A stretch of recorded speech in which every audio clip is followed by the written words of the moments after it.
again. It is Wing Nation presented by Hercules Tires. Right on our strength. Talking sprint car racing, our favorite time of the week. So glad that you joined us.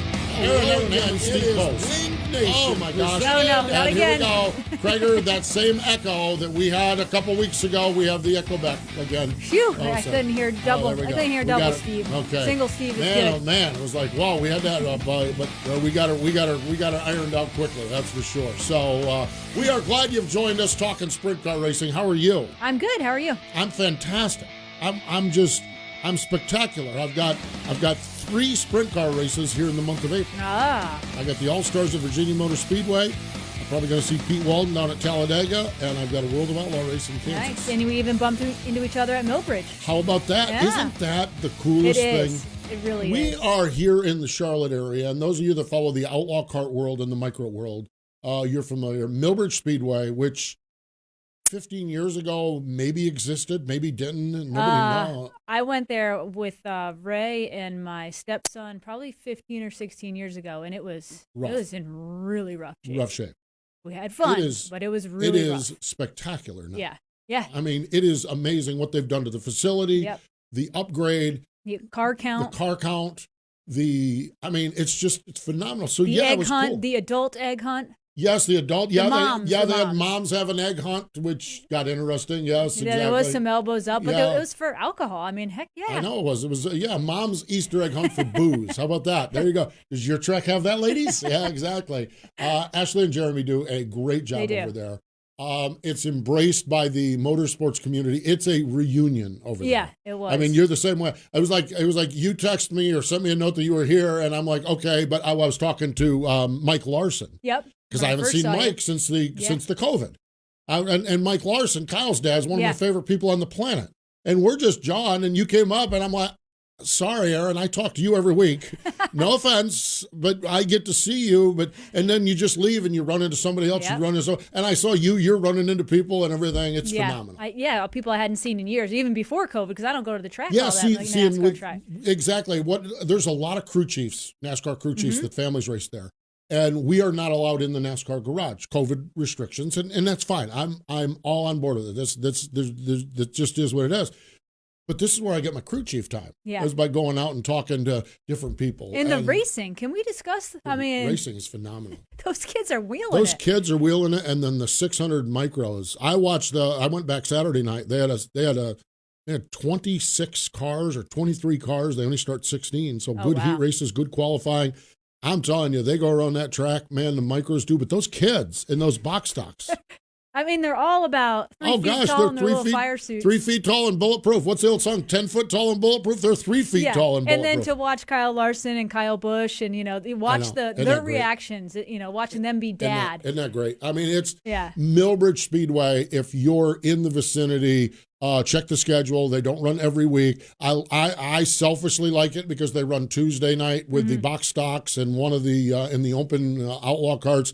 Wednesday night they run the micros and one of the other open or the intermediate outlaw carts. I mean, it's just so they run in the middle of the week, which for those of us in the NASCAR industry, that is great. Yep. Because then we're gone on the weekend.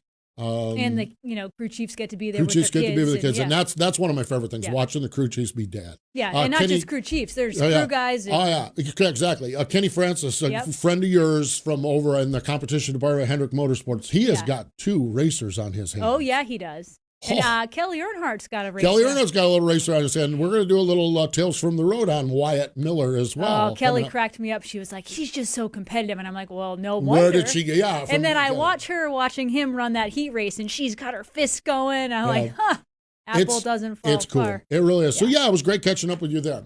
Speaking of speedways, we're going to get into the Hefner Racing Products hot topics. But speaking of speedways, this may very well be, I've said this may very well be, and it's probably not going to be the most talked about, but may be one of the neatest stories of the year. Did you see this video? This is unreal. Arizona Speedway, okay? This is where that Wild West shootout happened in January, okay? Yep. The wonderful group of folks called the Arizona State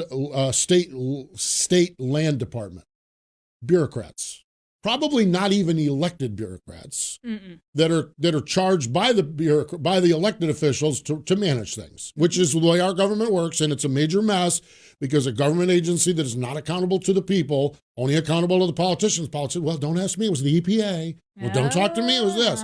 This to me, now I could be wrong, but it rings of that, the Arizona State Land Department. They decided that the facility and the noise it produced no longer fit into the neighboring development plans, and on March 17th, the track announced that on April 4th, they were done. Unreal to me. Unreal. The process is going on. People are raising holy hell with the Arizona State Land Department, apparently. Petitions are out there. Over 3,000 people called this organization, probably in contrast to the 6 neighbors who were whining about the racetrack. Well, the promoter of the racetrack, he's kind of like, I love watching this happen. I don't expect anything to change, but I love watching this happen. In fact, so much so that on April 3rd, our last race, we want every division, every race car to come to the racetrack, take your mufflers off, no curfew, no time limit. We're just going to blow it out. You're going to run us out of here. We're at least going to make noise. Yeah. 6:30 at night, he's out there tilling the racetrack. His attorney calls. Y'all ain't going to believe this. We are staying open through the end of November. The Arizona State Land Department not only has allowed him to stay open, is now opening. Apparently, the location of the racetrack is something that is not long-term going to work. Fine. But they are now we're working on finding areas that can be zoned for racetracks so that a new Arizona Speedway or whatever they want to call it can be built. Can't we just work together instead of just coming in and saying you shut down? Okay. So this is great. The promoter gets up and he does it and he says, his quote was, "I'm not interested in crying in front of 4,000 people, but you guys did it." And there apparently was some drivers that really spearheaded this because they joined him on the front stretch. It just looked like normal opening ceremonies until they dropped the bomb, and the place just went wild. It was unreal. They've got to take this week off because the track promoter and his family, knowing that the end of the line had been reached, got jobs. And they couldn't get out of their jobs, so they're going to their former future jobs this weekend. Giving their 2 weeks notice. Giving their 2 weeks notice, and then coming back to the racetrack in 2 weeks. How about, isn't that awesome? That is. That's, yeah, I saw it on Facebook. I love, I'm telling you what, politicians, don't piss off race fans. You know, I mean... it's nice to hear a story like that. How many racetracks have we heard of in our lifetime that have been closed because, it's built next to an airport, but the neighbors are complaining about the cars. I mean, that happened in Massachusetts, a little local track we built, and it's gone. It's been closed for years. And they're gone, and they ain't coming back, or very few are coming back. You bought a house next to an airport that flies in giant military planes, but you're going to complain about the racetrack. Yeah. We had one, Concord Speedway, when I was doing some consulting over there, we had one where people were complaining about the racetrack. And so in the negotiations, the track the track agreed that people needed to, for the course of the time, document when they heard the noise. Not one documentation was when anything was happening at the track. East Lincoln we had. They heard, they heard a truck going down the highway. That racetrack is going 10:30 on a Tuesday morning. That racetrack is going 10:30 on Tuesday morning. No, there was nobody here. Yeah. People are nuts. Race fans can be just as nutty, it seems like, and maybe just got a little bit, got a little burr under their saddle and got after it. So kudos to everyone at Arizona Speedway. Support your local racetrack. And when I say support them, go to the racetrack, buy the food, buy concessions. If you can't go to the racetrack, if they have an agreed pay-per-view deal, buy the pay-per-view deal.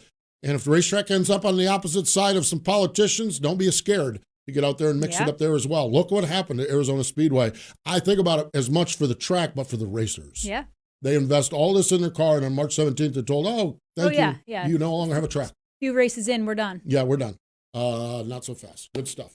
All right, let's get to our Hefner Racing Products Hot Topics. They're brothers. I don't know if I have last week's Hot Topic notes, but they're probably about the same.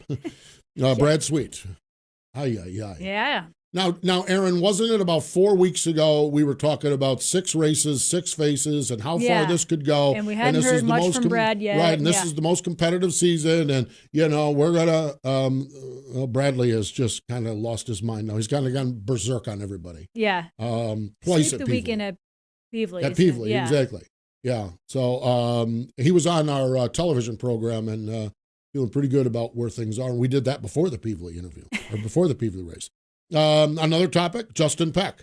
He had 2 wins in Pennsylvania. We talked about that. All-Stars open it up and go to Attica and dusting them off there too. Yeah. Thing I like about this for Justin Peck is, and we had him on last week, and he talked about the importance of Pennsylvania. And we understand the importance of Pennsylvania and running well. I think he or Blake Anderson said, look at Aaron Reitzel, made so much hay with the All-Stars in Pennsylvania.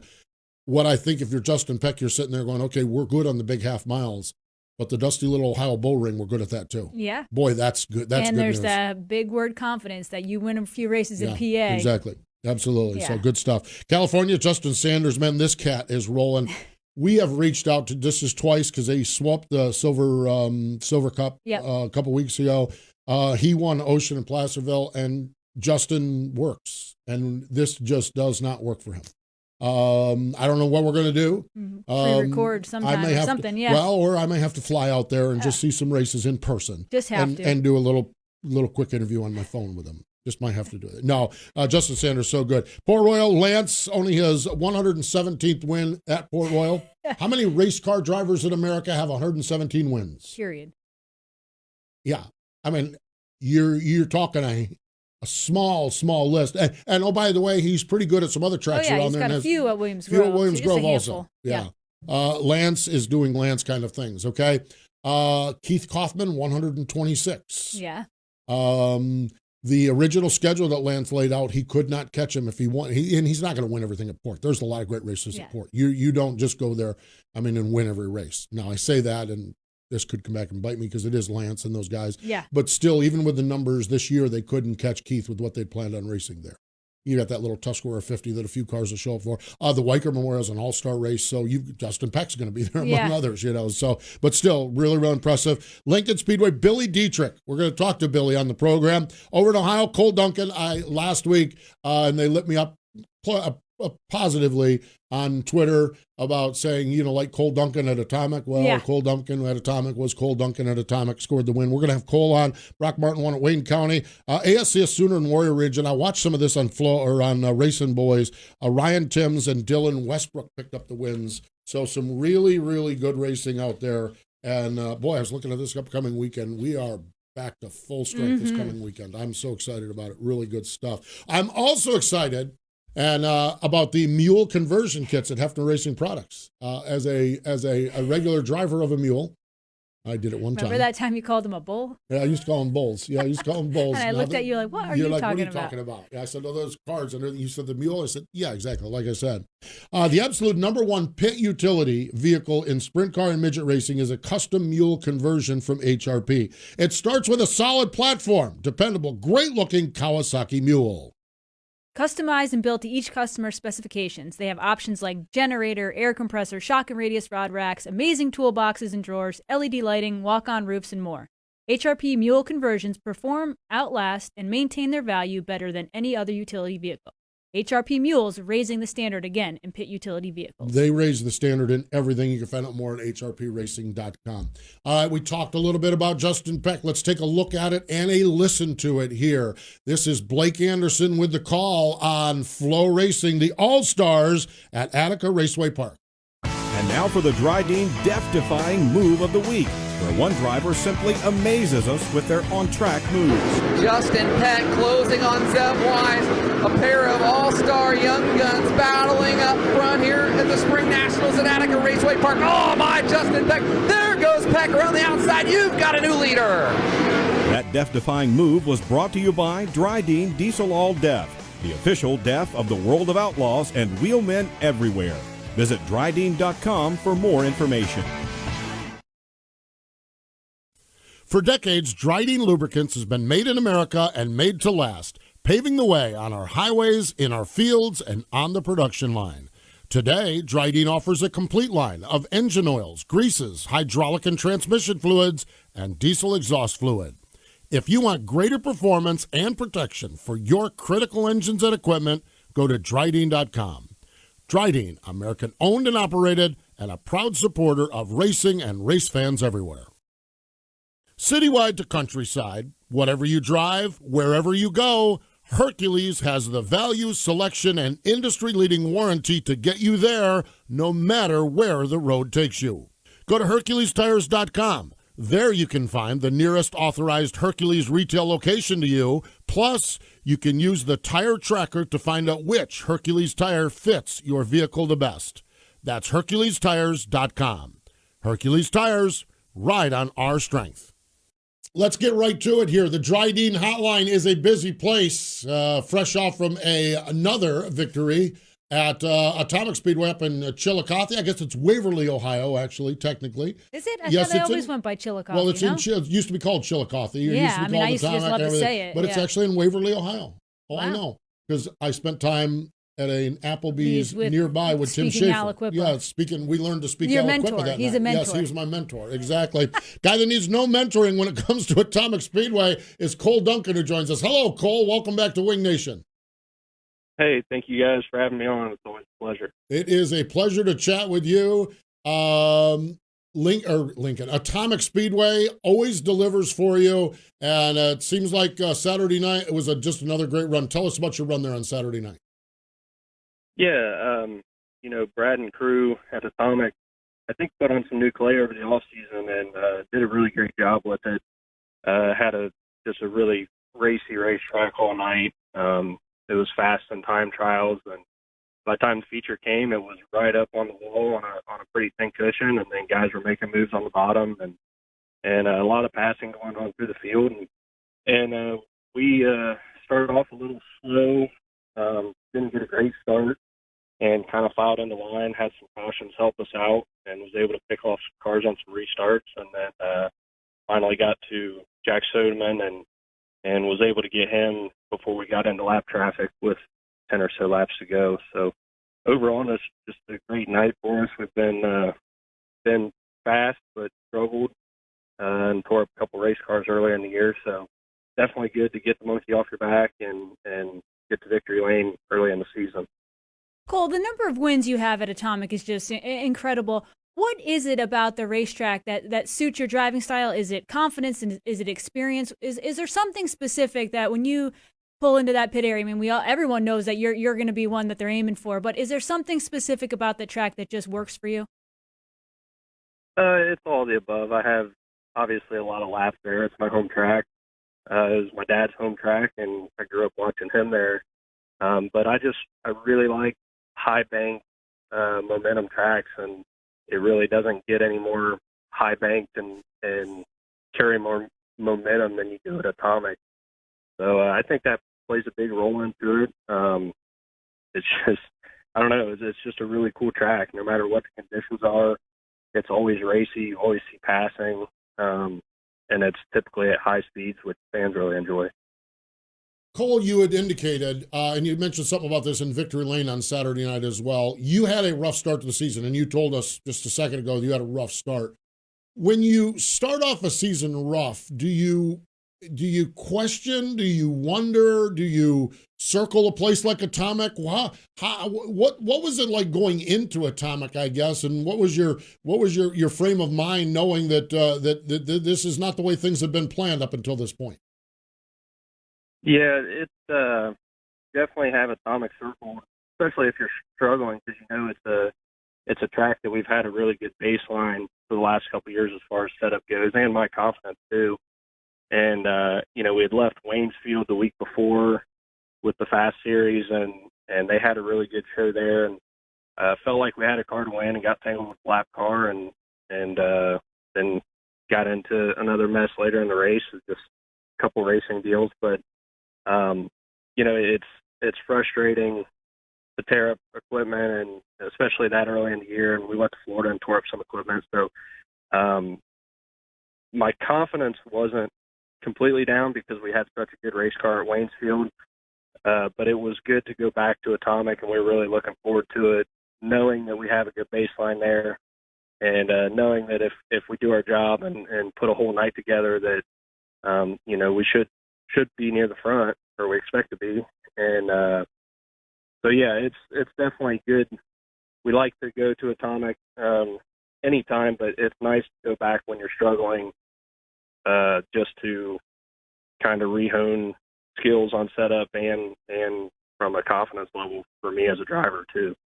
Cole, I think I read that you had said you went and tested a few weeks ago at Atomic, a track that is so good to you. You've had so much success at. What do you test when you go to, I often talk to drivers about this because I feel like testing in a sprint car is hard. The track conditions are never ideal for just one car. I'm not sure. Maybe there were more there that night. But what are some of the things that you worked on? Were they minor setup changes? Was it trying to just get some new equipment broken? Like what are some of the things that you might have spent your time on that night? Yeah, we've been working a lot with shock packages lately with Matt Hummel at Factory Cane, and I feel like that's made a big advancement in our race team over the last couple of years. So, you have such a long off season, and we just really, you kind of get some off-the-wall ideas, and you get some things you think about and you want to try and this and that. And like you said, sometimes the track conditions don't allow for it. So when we went, that it was an open practice for, modifieds and late models, every other division that races there. So we didn't get a ton of track time, and the track got pretty slick pretty quick, just, because it was during the day. So we tried some shock stuff and ran 2 or 3 sessions and kind of learned what we felt like we could learn for the day, and took the car down as well, a car that we hadn't raced yet this year. So it all plays in, but it is definitely difficult because you can't always get the exact conditions that you're wanting to test something on. And that's what makes sprint car racing really hard is when we get to a racetrack, we have a 2 or 3 lap hot lap session as our practice, and then you're rolling right into events that really matter for the night. So sometimes you get scared to test stuff at a real race, not knowing if you're going to screw up the rest of your night for qualifying or whatever. So it's just that all that stuff factors in when we go and test. Cole, as you roll along the ebbs and flows of racing, the wins, the high moments of the wins, the struggles like you talk about, I think you're probably blessed in that you're a second-generation racer and your father has seen it, done it, sold the T-shirts, bought the T-shirts, done everything, calls Fred Raymer when it's all over with and gets the perspective from Pennsylvania. But having someone like your dad, Rodney, there as well, is that a stabilizing factor with your program as well? Because you've got your experience, which is growing and great and present, but his experience, which is historic and great as well. Yeah, it's invaluable, and we do it as a whole family. My mom and dad and my wife and grandparents and everybody, and that's what makes it fun for us. I enjoy driving other people's cars and have had a little bit of success doing that too. But yeah, when it's us with our race team at the racetrack, it's invaluable to have him there. And we butt heads a lot too. You can ask anybody that's around. It's all business when we're at the track, and so we butt heads. But at the end of the day, when it's the 22 machine, we only have to answer to ourselves, and so we give it our best shot. Everybody gives 110% all the time, and when that's what you're doing, that's all you can ask for out of anybody. And so it's good to have him around. It's good to have my whole family around. They support me a ton, and it wouldn't be near as fun to do this without any of them. Cole, speaking of family, I think I read on social media that your wife is an ICU nurse. So she's a true hero. What has it been like stepping away from the track to be her supporter going through this crazy pandemic and the things that she has probably had to deal with? Yeah, it's tough. She's luckily they're starting to slow down a little bit now, but over last summer it was tough. She was working a lot, and she's such a great person. She's a great nurse, and it was tough to watch her come home just physically and emotionally drained, And, where normally she's supporting me through the racing deal, it was my turn to try and step up and support her the best I could. So I did it the best I could. I don't know how good of a job I did, but she's still a nurse, and she's actually at work the next 3 days. So I'm not sure if she's getting to listen to this right now. Hopefully she is, but we're really thankful for what she does. And like you said, she really is a true hero. So just all the nurses and first responders and doctors out there, we're really thankful for all of them. And I'm lucky enough to see it firsthand with her, and was lucky enough to hopefully help her through some of that during the pandemic last year, and continued on to this year a little bit. Well, when you give the host and the co-host chills, you said a mouthful, and you really did there. Kudos to you for being husband of the year on that. That is, we love our racing, and we understand the importance of it, from providing and tracks and everything. But my gosh, what she does is absolutely amazing, and I think we have all have gained respect for you in supporting her. So, Cole, we appreciate you sharing that and just telling us a little bit about that, and slapping us around with some reality every once in a while with what life is like beyond the racetracks, and that's good stuff. We wish you well as you. What's kind of real quick before we get out of here? What's the game plan this year? Pretty similar, staying home there and traveling around a little bit. What's the game plan? Yeah, we like to travel. We'll stay pretty close to home and run most of the high-paying shows. I think we go to Atomic next week for a local show, and then the Fast Series is back at Waynesfield, which Shane Helms is doing a great job at promoting the Waynesfield Raceway Park this year, and he's one of our sponsors and a great friend of ours, so we'll go definitely support him.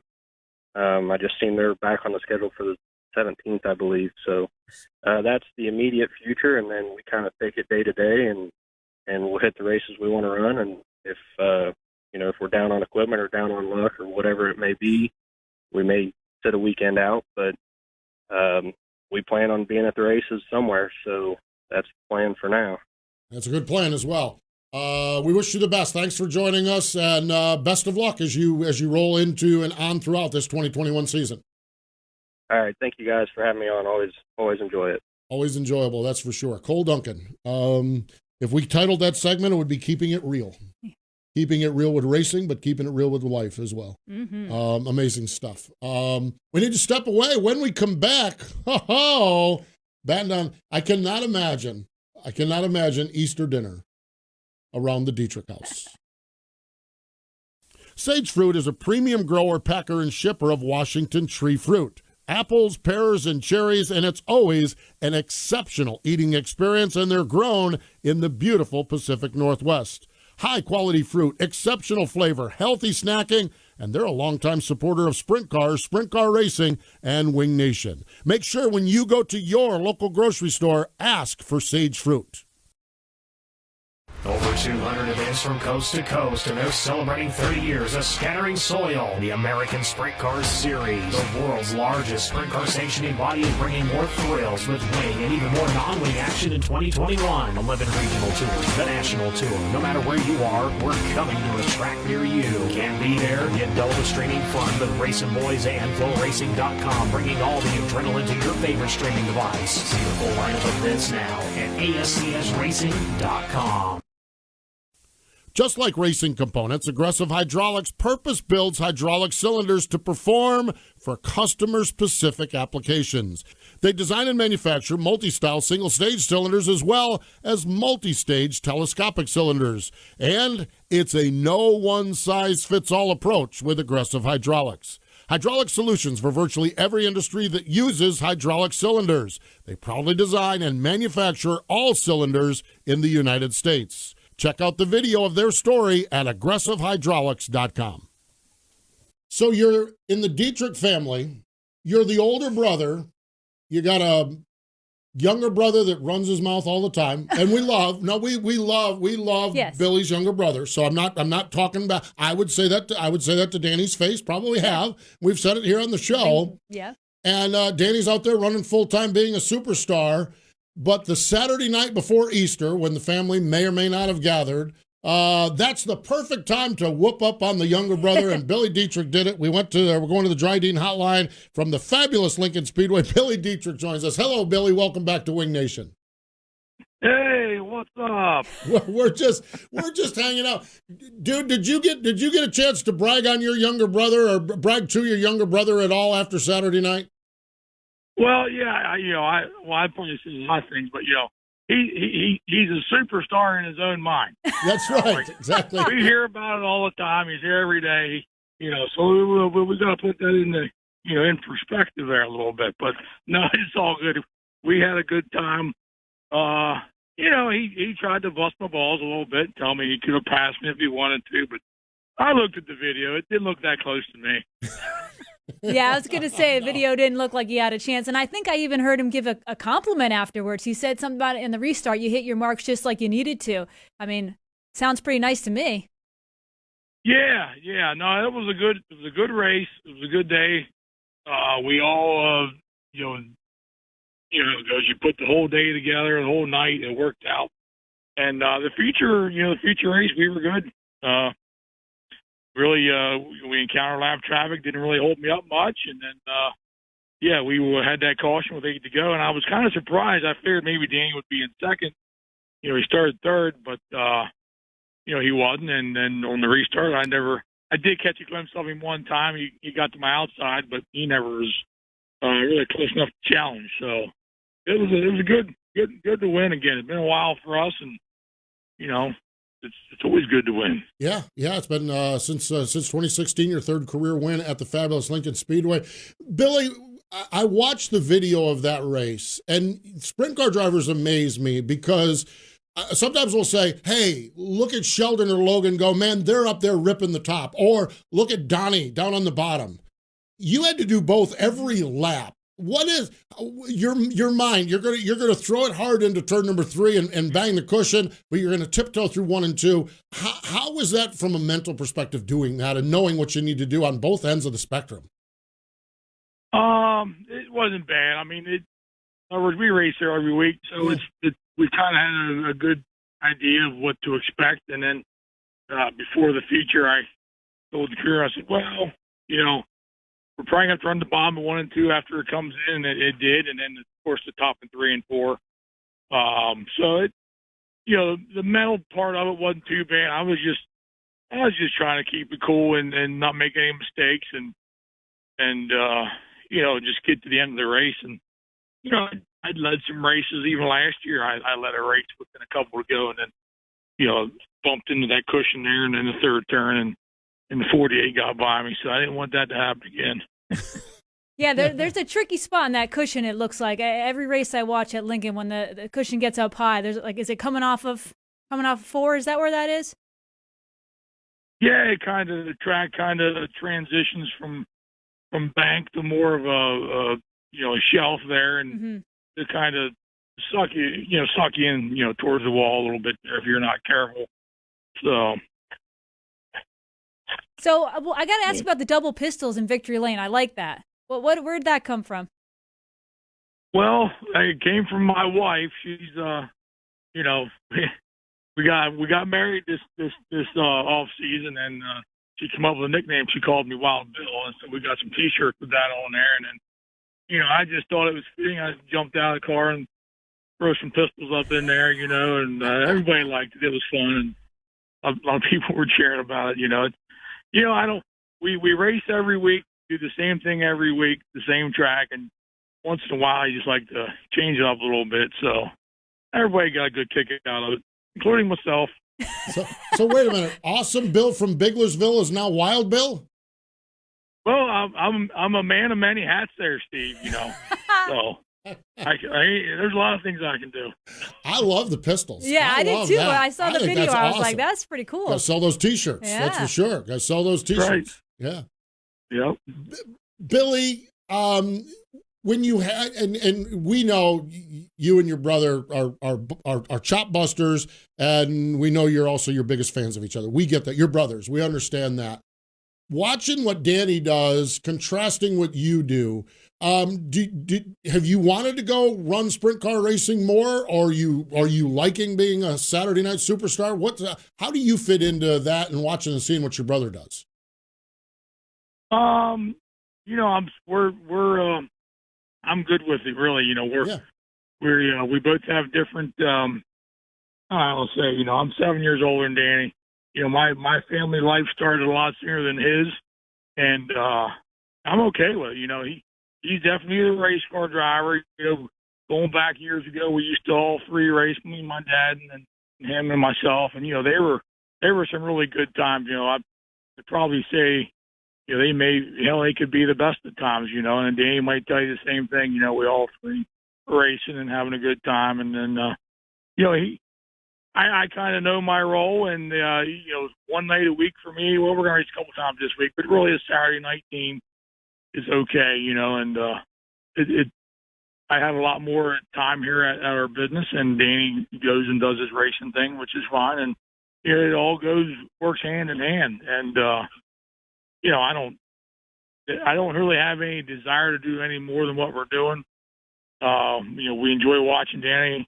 We love him. He's a great guy. Yeah, sometimes he gets his mouth where it don't belong, but we all enjoy some of that too from now and then. But I'm really happy with where I'm at. We took a couple years off and got some things situated. Like I said, met my wife, and then we got married and bought a house, and then. We said, well, let's go racing again. We were helping some other people, and it was okay. But then it was kind of like, I miss sitting in the car and the smell of the car, Erin. I'm sure you can relate to that. Not many people can, but sitting in the car and then, and all that stuff. So, Ding is a hell of a race car driver, and we're proud of him. And I'm pretty satisfied, really, with where I'm at in life with racing and everything. So I got no desire to really try and run, 80 or 90 races a year. I kind of laugh. Like being home, and walking to the refrigerator. That's awesome. I'm with you on that too. I like that. Man, I love that you guys support each other. You bust each other. Danny, we all know, has fans that either love him or maybe just the opposite. What was the reaction from some of the fans after you beat him on Saturday night? It was all good. It's really cool because there are some people out there that are strictly Billy Dietrich fans, and I don't judge. I mean, they have their reasons why they like 48, and I mean, I could think of a lot of them, but but they're still fans of mine, and there's not. Everybody was happy. I mean, a lot of people come up and send me messages. And, I think we have a lot of fans that follow us now, and we do a lot of stuff online, and a lot of people are excited to see us win, and hopefully we can, continue our streak of good runs here and keep it going. So everybody has something to cheer for moving forward. For sure. One of the things that you do, you mentioned running the business. You guys work in the racing parts business. What can you just describe your family business there in Aspers, Pennsylvania? What you guys do with everything that you have going on there? Yeah. So basically, our dad started the business in '96, and he was always at that time strictly used sprint car parts, which a huge market for it. And then as the time progressed, and really the change in times, mainly the internet and technology, that kind of faded the used side of it, because everybody's got the smartphones and they're selling stuff online. And then we sell all new race car, all new sprint car parts. We sell Maximum cars and all kinds of stuff here. And basically it's a one-stop shop short of an engine.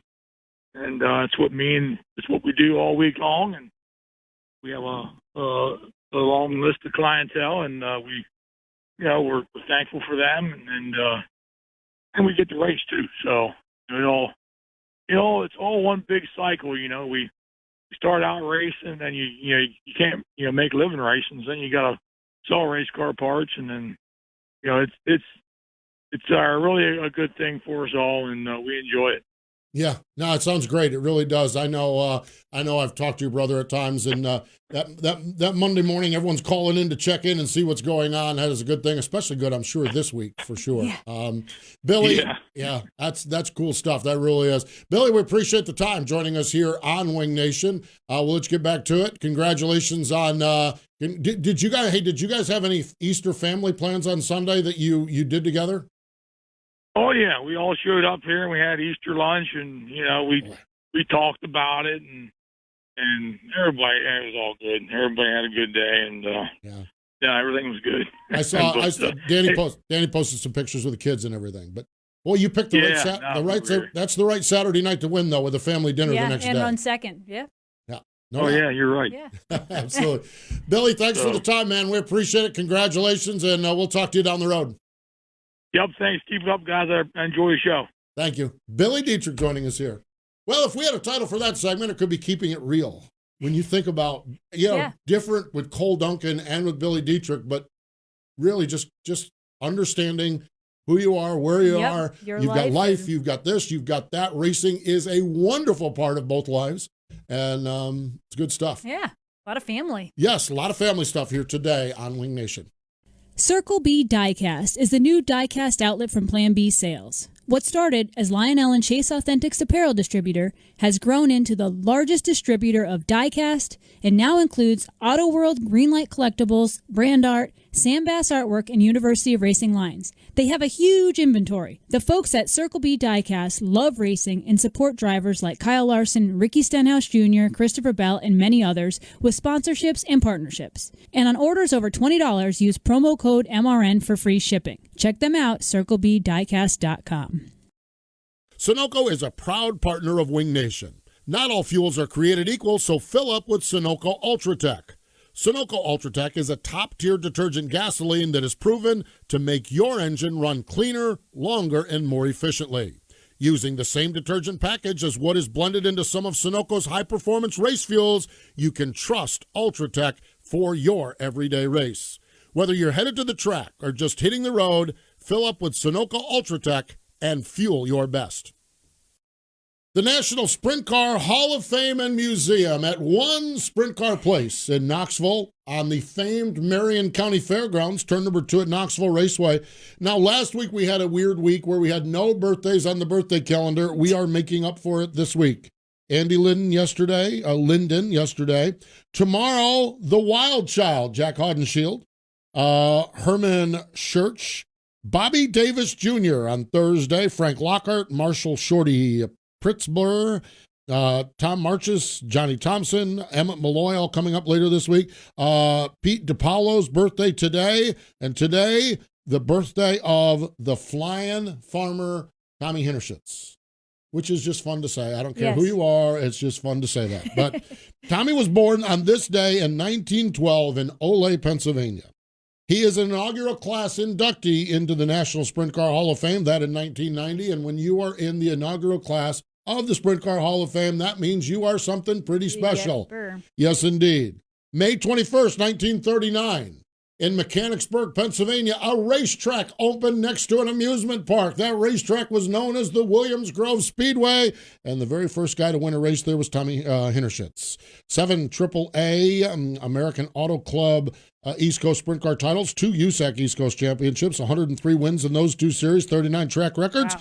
Tommy retired in 1960, passed away in 1999. I love the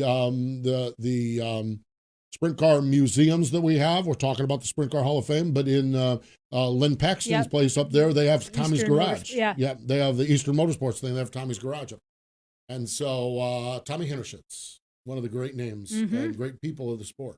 Absolutely amazing. So celebrating at the National Sprint Car Hall of Fame and Museum, and they have the Greg Hodnett display going to continue on for this year. Features 8 actual cars that Greg drove, plus Greg's testing and engineering equipment, uniforms, helmets, and other memorabilia. SprintCarHall.com, SprintCarHall.com. And I can't wait to get out there. I have 2 trips to Knoxville. So I do too. Do you really? Yeah. Well, SRX trip to Knoxville. Oh, that's right. SRX, because I got the trucks. Yeah, you got the SRX. Yep. Man, we are living right. I know. I'm making up for a little bit of last year's. I know. How about that? That is awesome. Hey, one of the things you hear me, and if you follow my social media, you know one of my clients is Circle B Diecast. Okay? And one of the things I hear frequently is, when are we going to have some sprint car diecast? Survey says today. They just announced last night that we have 1/18th scale and some 1/64th scale sprint cars. Donnie Scott's 2021 car, Tony Stewart, Brad Sweet, Jack Hoddenshield's final countdown car is being offered. James McFadden's car, Carson Macedo's. Okay? Some of them it's just 1/18th, some of them it's 1/18th and 1/64. You can go to www.circlebdiecast.com, type in the name, and order it up. They're pre-order now. I think we're looking at a September delivery on these cars, is what we're looking at. I love my friends at Circle B. I've been consulting with them for years and years. They've been sponsoring Wing Nation for years and years with the idea of when we finally get sprint cars, we have the spot planned out on Wing Nation. Here we are today. Here we are. We have got it. And here's the thing, okay? If your favorite race car driver is not offered, there's a way to get things offered. That's to buy what is offered. I mean, I'm just saying, if nobody buys these sprint cars, that's it. You're not gonna see it. If people buy these sprint cars, then they're gonna say, "Hey, this group worked out well. Who else can we do?" That's just business. I might be biased, but there's nothing cooler in the diecast world to me than a sprint car. Than a sprint car. Working on this is the 1/18th scale. This is a specially made one of Kyle Larson's car. We're working on getting some prototypes. If we can get a prototype or two, we'll bring them in and show them off a little bit. So yeah, absolutely good stuff. So appreciate that, and also good stuff, Erin. We have racing tonight. I know. I like it. I'm so fired up about this. It is the Posse Invades New Jersey. It is 410 sprint cars. I think the modifieds are on the car as well. The new Bridgeport Speedway, the downsized Bridge. That's a racy little joint. Oh, my gosh. So tonight, sprint car racing, and it's on Flow Racing. Oh, I'm going to pop some popcorn. I'm going to, like Billy Dietrich said, make a trip to the refrigerator. I'm going to do that. I might have a cold frosty beverage. And we're going to watch some sprint cars at Bridgeport. That's right. Absolutely. What he said. There we go. Flow Racing is where it is tonight. Hey, I can't wait for this Thursday's podcast. Dale Blaney. We're going to catch up with Dale, see what's going on in his life. It's a different world. Yeah. Than being always the jokester. I know, being an umpteen-time, multi-time champion winner and everything else, now being an official and a basketball coach and a dad and a grandfather. Dale Blaney, a grandfather. Boy, I'll tell you what. Things you thought you would never, ever think about. So we're going to talk to him. And then coming up this weekend on our television program, Ashley and I spent some time talking with Carson McCarr. We already recorded that. What a newly married. Yes, newly married. Oh, yes, the wedding details.